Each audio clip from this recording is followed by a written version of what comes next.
When the first settlers landed in America, it was a vast, unexplored wilderness. Trails soon appeared, of course, and eventually became tracks or wagon roads during the westward expansion.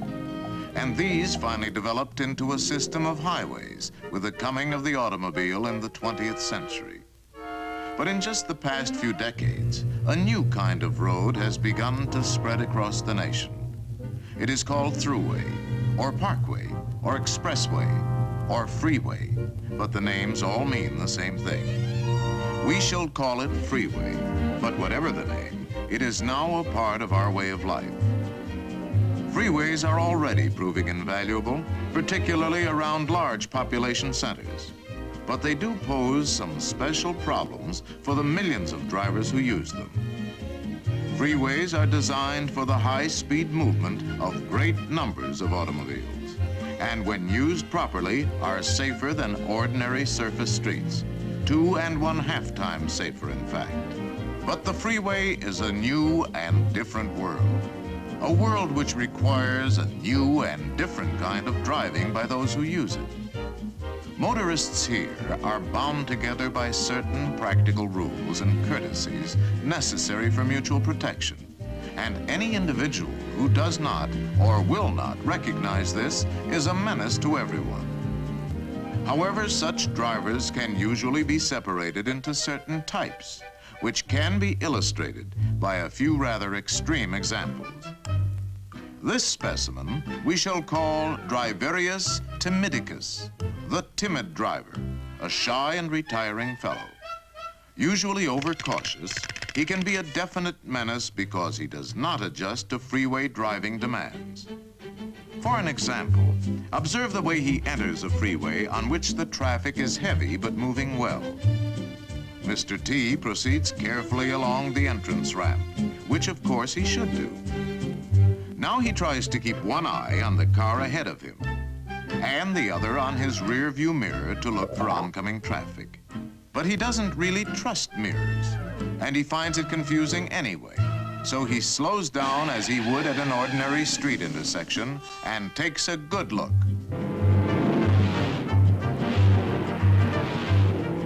The spaces seem very small. So, again, as he would at an intersection, he stops to wait for a big opening. This often comes as a surprise to drivers behind him and can result in a sort of boxcar effect. Now, while Timidicus watches for that big opening, let's go back a moment and see what he should have done. With the entrance ramp clear ahead, he should have been picking up speed to begin to match that of cars in the traffic lanes. His rearview mirror, plus a quick glance back, would have covered any blind spots, and he could have made final speed adjustments in the merging or acceleration lane. Now, showing firm intention, he would need only a slight change in speed, faster or slower, to slip easily into a small space. Also, the driver behind is now able to be courteous and let him in. But getting back to Mr. T, he has increased his own problem enormously by stopping unnecessarily. To go from a full stop to freeway speed, say about 55 miles per hour, would require over 500 feet, roughly twice the length of a football field, before he can merge safely. And Mr. T must start at precisely the right instant, or the gap will close too quickly, and he will be in danger of a rear-end collision. The approaching driver will be forced to slow down. And this can mushroom into a chain reaction, causing the boxcar effect again, this time far down the line of traffic. But again, what about Timidicus, who at last finds himself on the freeway?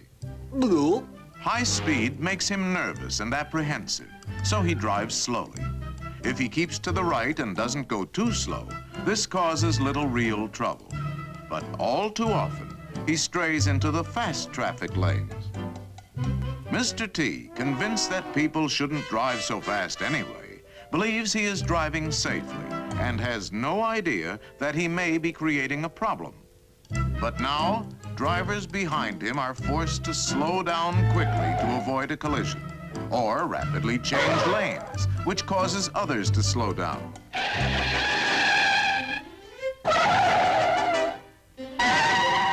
This can result in the usual chain reaction and boxcar effect. And innocent drivers often pay because Mr. T does not adjust to the freeway.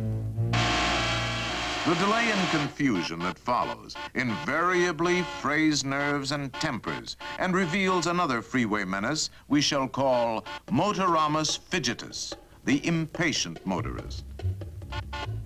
Gall dang people that camp on the freeway. Come on, get going.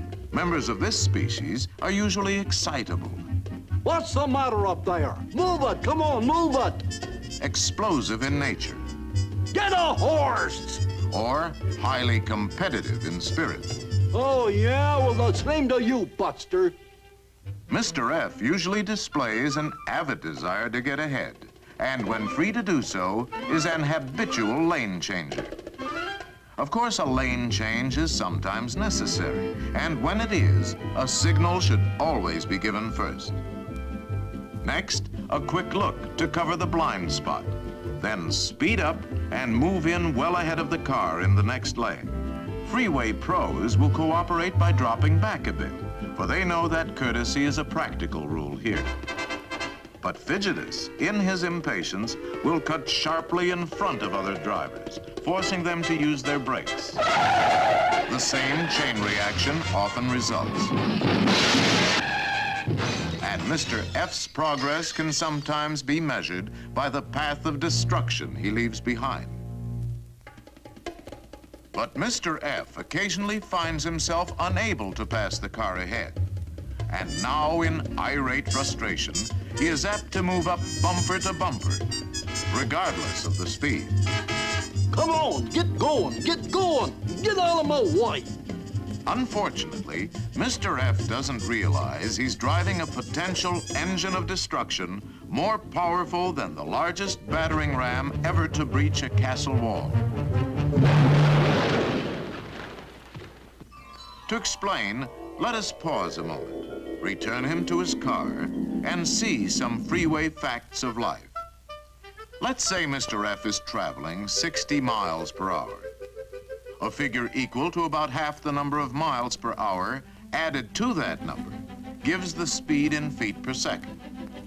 Thus, at 60 miles per hour, 90 feet is approximately the distance Mr. F's car travels in just 1 second.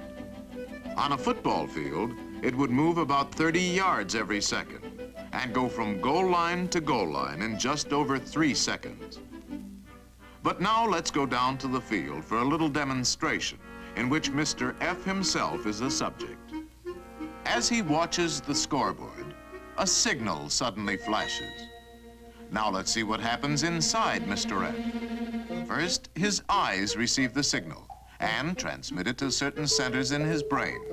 There it is identified, analyzed, calculated, and computed.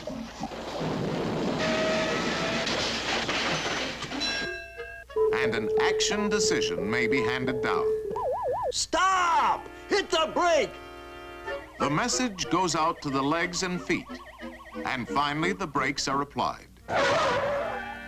If we run through it again with a stopwatch, we find all this takes about 1 second.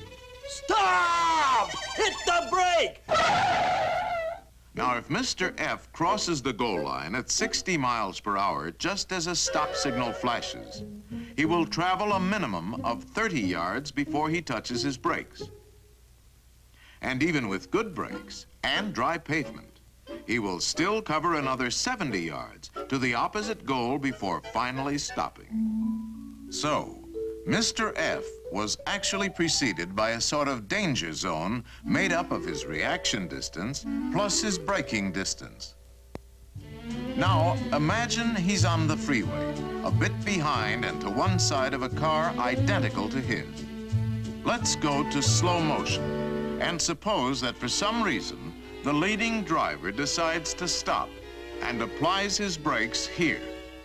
Mr. F reacts as soon as he sees the flashing taillight ahead, but he cannot apply his brakes until here, past the point where the first driver began to stop. The braking distances are the same, and Mr. F comes to a halt this much farther along. Obviously, had Mr. F been in the same lane, there would have been a jarring rear-end collision. And possibly even others. When behind another car on the freeway, drop back as speed increases to allow for reaction distance. Under good conditions, the usual rule of thumb is 1 car length for every 10 miles per hour. 60 miles per hour, 6 car lengths. When road conditions are poor, make it a bit more. Now, back to Fidgetus. Does he drop back as speed increases? No, he's still bumper chasing. Is he alert to movements several cars ahead of him, anticipating possible emergencies? No, he's left himself no margin of safety because he... watch it! Not now! Look out for the car ahead! It's stopping! Get down!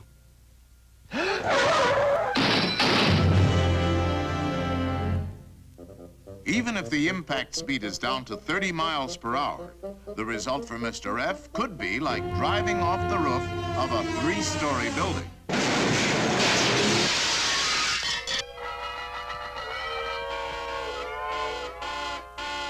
Last but not least, we have the annoying type, called Neglectorus Maximus, the inattentive driver. Often Mr. N is simply hypnotized by the drone of traffic and carried off to dreamland.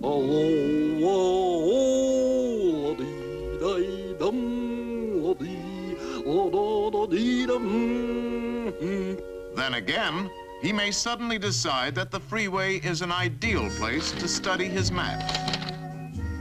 You may see him enjoying a second cup of coffee,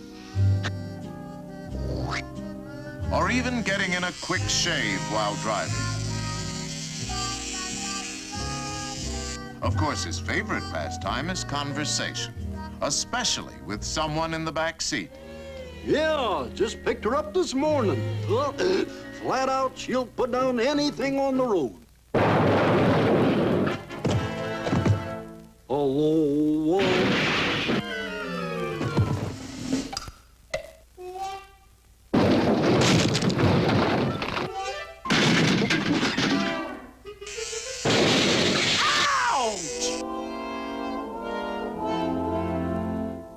Neglectorus can be a problem to others, even when not directly involved, because he's usually a rubbernecker.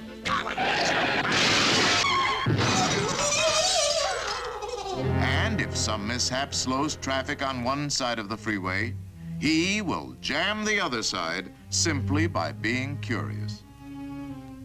And Mr. N is particularly careless regarding signs and directions. Thus, he is usually almost past his exit when he notices it, has to change lanes quickly to make it, and there's the same old chain reaction.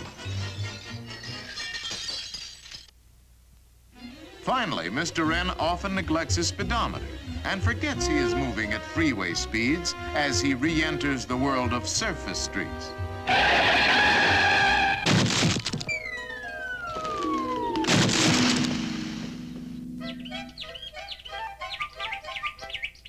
Oh, hush up.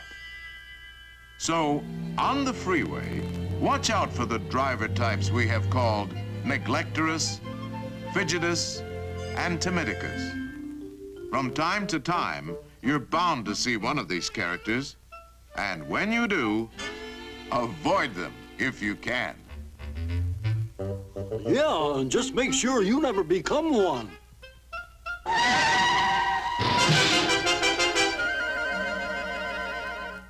You see what I mean?